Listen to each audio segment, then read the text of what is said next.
La tige A, donc c'est vraiment la tige que je dessine ici. Donc c'est cette tige-là ici. Ça, c'est la tige sur laquelle on applique la force.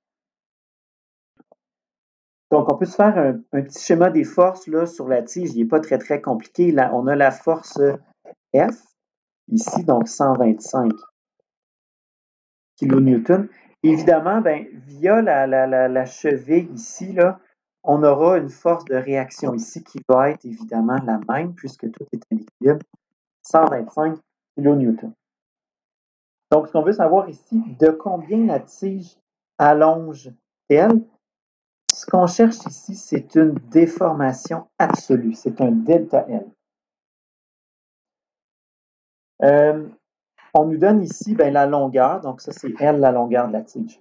Ce qu'on va faire, on va encore une fois utiliser d'abord la relation contrainte-déformation.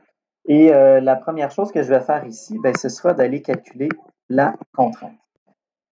Donc, pour aller calculer la contrainte, j'ai besoin de force interne divisée par l'air.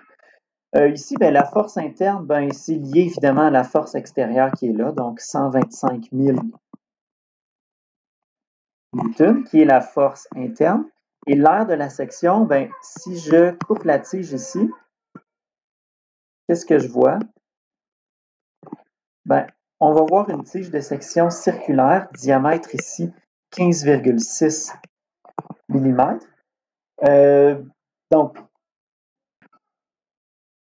Donc l'air ici, pi fois le rayon au carré. Donc, le rayon, ce sera la moitié ici du diamètre. Ça fait 7,8 mm.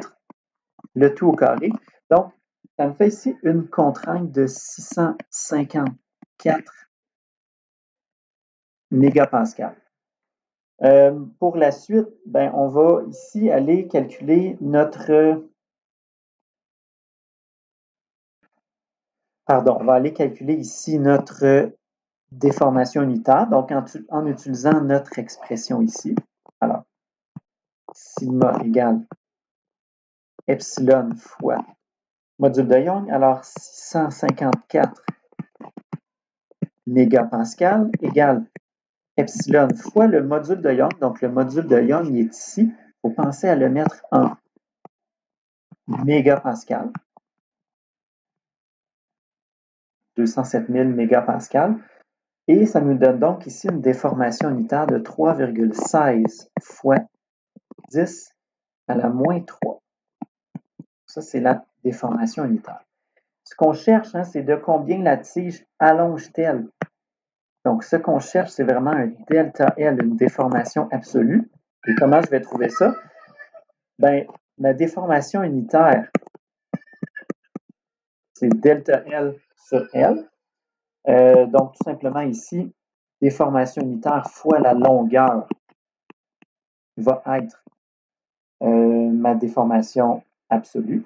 Donc, 3,16 fois 10 moins 3 fois la longueur de la tige. Donc, ici, on avait la longueur de la tige, 50 cm. On va le mettre en millimètres. 500 mm. Donc, fois 500 mm. Et ça ici, ça me donne un delta L de 1,58 mm. Je suis désolé, c'est mes enfants qui tapent dans le mur.